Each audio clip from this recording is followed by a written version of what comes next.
Convener, it was an incredibly quick 2 minutes there, so that's us ready to go. Ready to go. Okay, thank you. Well, good morning, everybody, and a very warm welcome on behalf of Deputy Convener, Councillor Kelly, and myself to this Falkirk Council Planning Committee. The meeting's been held in Grangemouth Community Education Unit, 6971 Abbots Road, Grangemouth, today, the 14th of June 2023, beginning at 10 AM. In accordance with Section 43 of the Local Government in Scotland Act 2003, it has been directed that this meeting will be conducted in such a manner as to allow a remote attendance by elected members, including myself today. The meeting will be live streamed. First of all, could I maybe go to Mr. Henderson now for apologies? Thank you, Convener. We have apologies submitted by Councillor Bowes and also Councillor Kerr. Thank you, Convener. Thank you. Before we go into the agenda, we'll just talk about the declaration of interest. And just for clarity, I'll read this out. Members should declare any financial and non-financial interest they have in any item of business at the meeting, identifying the relevant agenda item and the nature of the interest. Have we any declarations of interest at this time? No. Don't think there's any intimated, Mr. Henderson. Thank you, Convener. None in the room. Thank you, Convener. Okay. Thank you. Before we go into the agenda proper, which will be item 3 of the minute, I would just like to welcome Councillor Alan Nimmo to a bit of feedback there. I'd just like to a bit of feedback. Anyway, I would just like to welcome Councillor Alan Nimmo to the committee. Councillor Nimmo is taking the place of Councillor Steenbank. At the last committee meeting, Councillor Nimmo was representing his community, and he stated quite clearly that he felt that Grangemouth, because it's such a major investment zone in the area, that there should be representation. He was told at that time that it would be up to himself and his group to sort that out. And this had been done. So we're delighted to welcome Councillor Nimmo back. He's got vast experience in the council and he's been on the planning committee before. So I look forward to working with him. Could also say at this stage, could also say at this stage that Councillor Steenbank will be a loss. Councillor Steenbank has got a wonderful political future in front of him. He's one of the younger generation, and he's been an absolute star on this committee. And we're really going to miss him. I must say that, and I wish him well in the future. Well, that takes us to item 3, which is the minute of meeting of the Planning Committee held on the 17th of May 2023. It's pages 2 to 8. Will there be any questions arising from the minute? None? Okay, thank you for that. Could also say at this stage, it's nice to see that we have 1 or 2 people that has been absent for a few meetings because of different situations, and we'd like to welcome them back as well. Councillor Murtagh, obviously, and Councillor Flynn, who I know has been really ill as well, so we're delighted to see you back.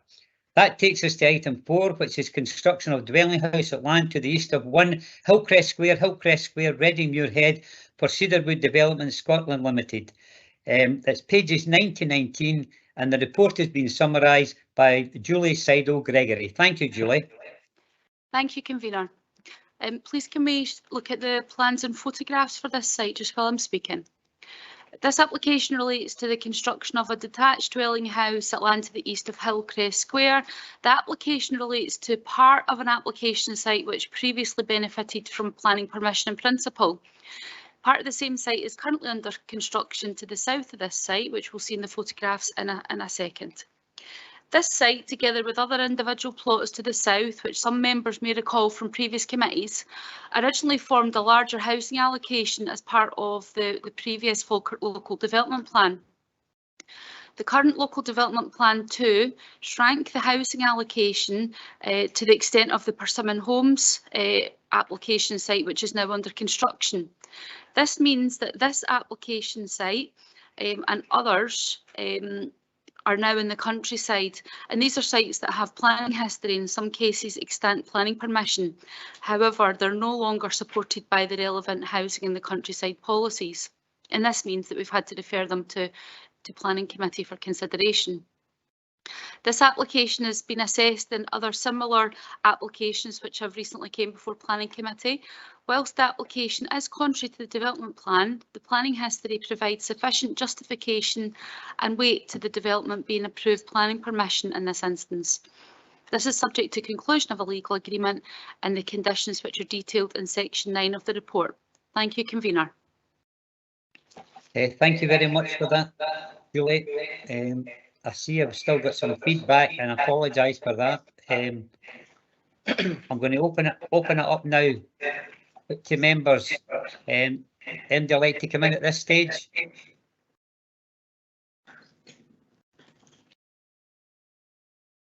I'll just ask Mr. Henderson if there's any hands came up or anybody intimated they would like to come in. Not at present, Convener. Thank you.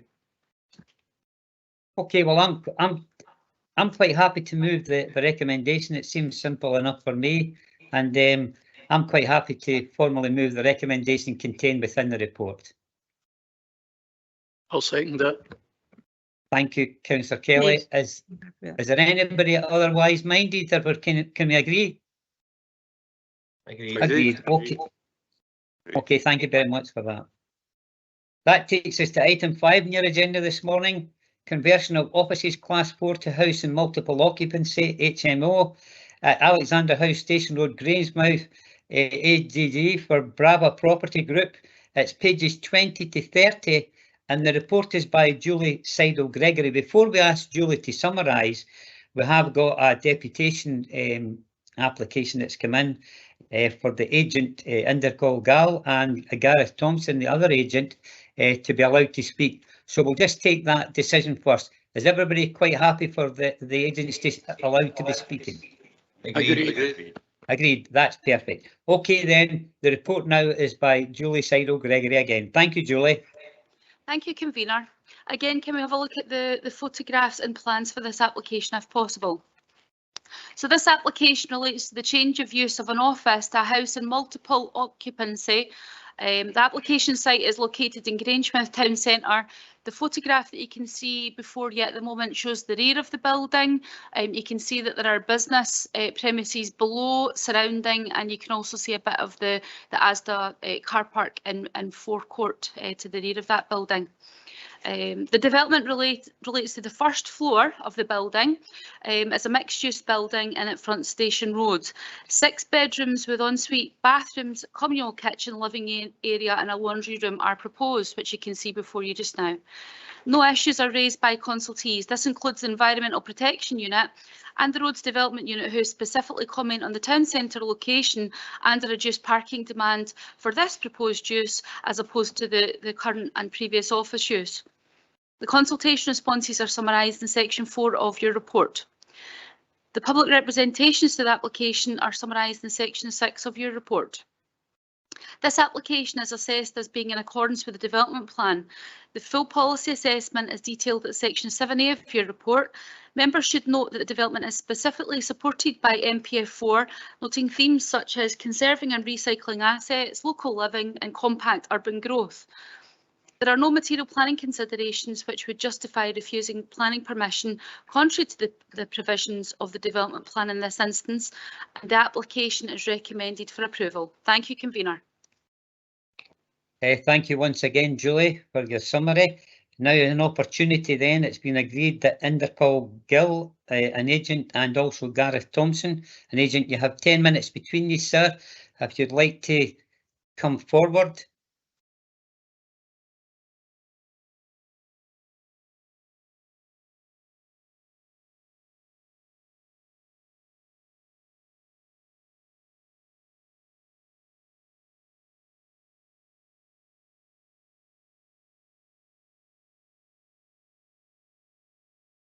Just to say, gentlemen, if you could maybe address and tell everybody who you are, so because there's a lot of general public watching this and they'll not know you. So if you could just introduce yourself, who you are and what your designation is. 10 minutes between you. Thank you. My name's Inderpal Gill from Helix Architecture Studio, and I'm the agent. Thank you. My name's Gareth Thompson. I'm the co-owner of Brother Property Group, and I'm also an agent.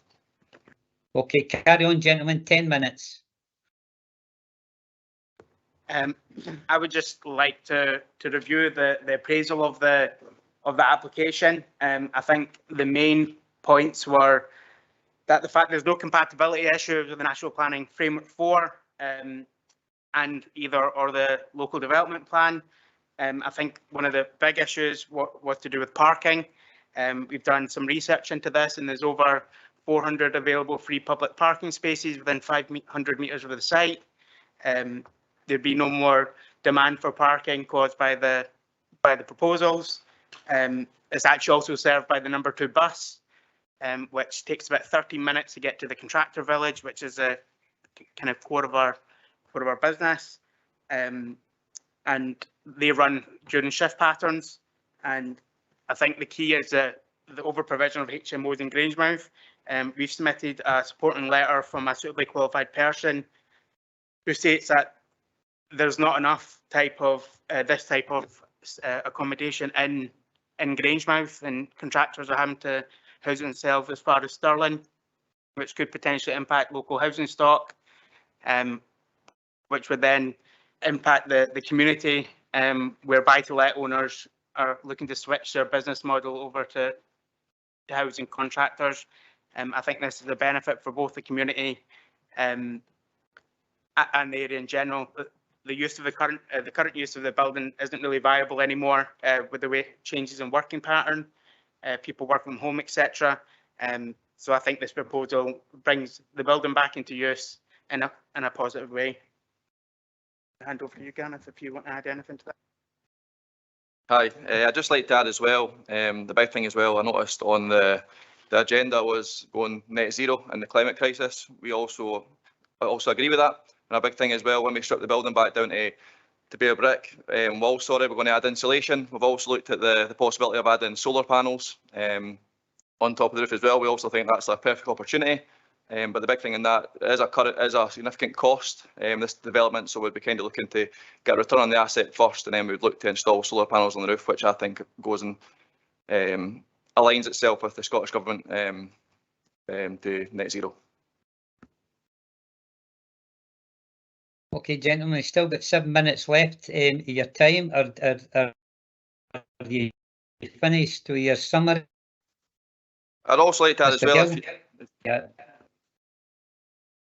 I've also like to add as well, if you look at the document that Inderpal sent over, we'd also like to show proof of the sort of standard that we do to our projects too.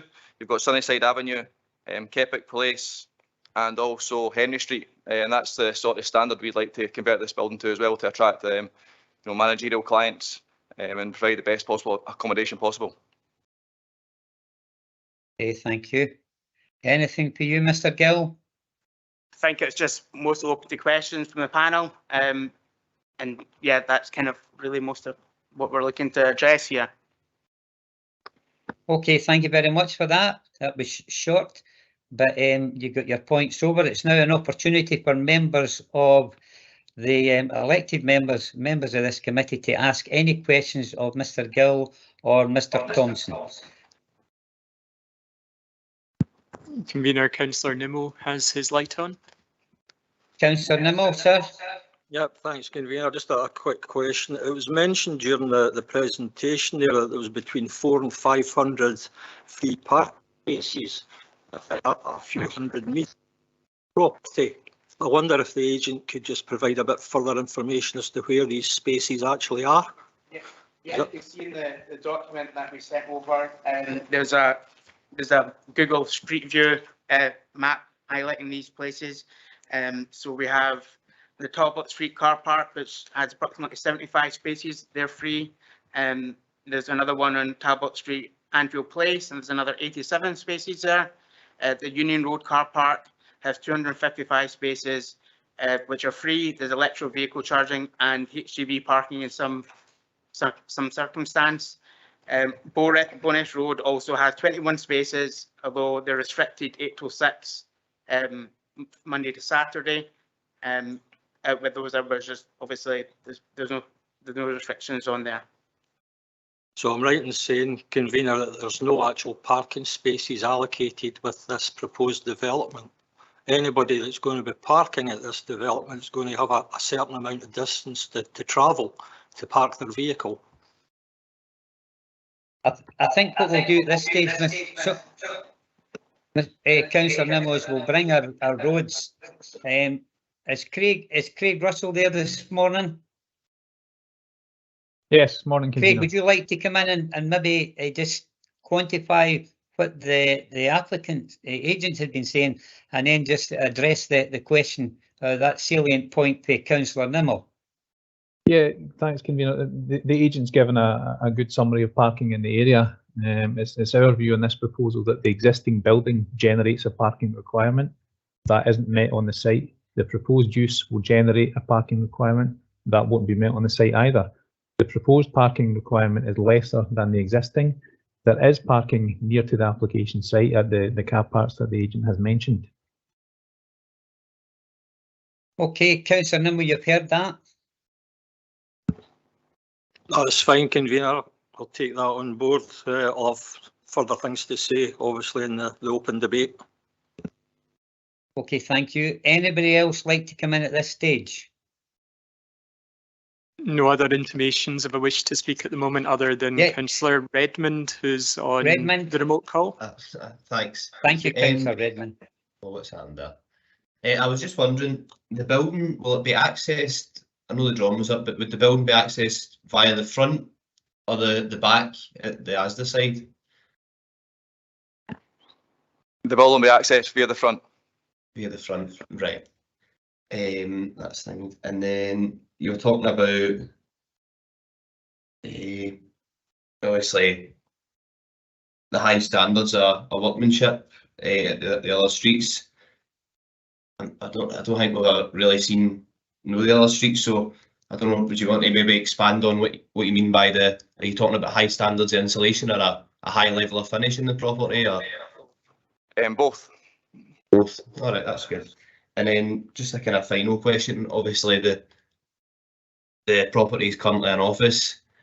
If it couldn't be a HMO and it couldn't, and I don't know if there's demand for an office, is there anything else possibly that you could see the property being used for? We have discussed a potentially maybe a CMO, but we just don't really think that it's really viable now, that location for a CMO, especially after COVID-19 and the requirement for office spaces is kind of dipped slightly, but that's just our opinion on that. What would a CMO be? It's basically just letting out different office spaces to more than one company. All right, I understand that. Thank you. Okay, any other questions at this stage? There are no further questions in the room. Thank you, convener. I don't see any remotely either. Thank you. Okay, I'm just going to go back to Craig, just to emphasise the situation and respect to any planning application that comes in for whether residential or it's even office space or that, there is a strict requirement for parking spaces. Did you say in your summary that there wasn't enough parking spaces for this building for this application? Thanks, convener. Site. The point I was trying to make is that the building is there. The building already exists, whether it's an office or an HMO. It has a parking demand at present. It will have a parking demand if it's an HMO. It will have a parking demand, whatever its use is. The parking demand for its current use as office is 8 spaces. The parking demand for its proposed use as an HMO is 6 spaces. So the proposal has a lesser parking demand than the current use. Irrespective of the demand, there's no parking spaces allocated to this proposal. There's a service road to the rear of the building. That isn't adopted. I don't know who manages or maintains that, vehicles may be able to park on there. That's how parking in that area appears to work at the moment. But no, there is no parking allocated for either the existing or the proposed use. Thanks for that, Craig. That makes the situation a lot clearer, I think, for everybody. I'm going to go back to Councillor Nimmo now, because obviously Councillor Nimmo called this application in. One of the major concerns Councillor Nimmo had was the parking. Now that you've heard the applicant and you've heard our officer, Councillor Nimmo, what's your thoughts on the issue now? Thanks very much, convener. I'm still not convinced. The parking is a serious issue, and based on what I've read in the paperwork and what I've heard here today, my position's not changed. There's no on-site parking, nothing whatsoever. And if this was granted, people are going to have to walk a good number of hundreds of metres to park their vehicles. So I've got serious concerns about the prospect of yet another HMO in Grangemouth. As far as I'm concerned, Grangemouth doesn't need another HMO. We currently have 9. Now, I know there's no over-provision element in the local development plan, but we need to draw the line somewhere. I don't think another one is warranted, and I'm happy to move refusal based on what I've read and heard here today. Okay, you've heard Councillor Nimmo. And what's your reasoning for refusal, Councillor Nimmo? Obviously, we require that. Okay, it's based on the lack of parking. Lack of parking. Okay then, have we got a seconder for Councillor Nimmo?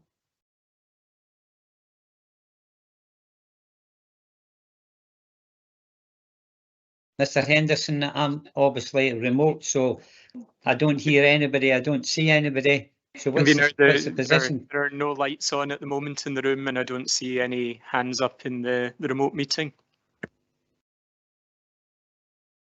Okay, then that's the situation. As Councillor Nimmo has moved a motion to refuse on the grounds about the lack of parking. He hasn't got a seconder, so I'm still open to the rest of the committee to come in relation to this debate. Is there anybody else who would like to come in? Convener, I would suggest that perhaps a site visit would be ideal here. I've no idea where it actually is in Grangemouth, and I think I would like to look at it, and we can look at the parking problem if there is one. So I move we go to a site visit. I'll second that, Convener. Okay, so we've got a motion. We've got a motion that's, Mr. Henderson, just want to clarify the legality. We had a motion originally from Councillor Nimmo to refuse the application based on the grounds of lack of parking. He didn't get a seconder. We now have Councillor Kelly coming in, and he's saying that he would like a site visit. He's moved that and it's been seconded. So can you just clarify for everybody as it's a further motion in relation to this issue? Thank you, convener. We had a motion by Councillor Nimmo. It wasn't seconded by another councillor, so that wouldn't form a motion. So the motion we have before us is a motion to have a site visit. And if I could maybe clarify on that, is that intended to be a site visit purely to view the physical characteristics of the development site and the area? Yes. Unaccompanied. In that sense, unaccompanied officers would be there to show the site, but it wouldn't constitute, for instance, a hearing on site. It would just be a meeting to view the physical characteristics. So just clarifying that point. Yeah. Thank you, Councillor Kelly. Thank you, and thanks for simplifying it for us, Mr. Henderson. Okay, you've heard it. We've got a motion now to go to sites. Is there anybody else like to come in? Is there MD like to come in with any amendment? We've got sites. I'm quite happy. I'm quite happy to go to sites. Councillor Redmond.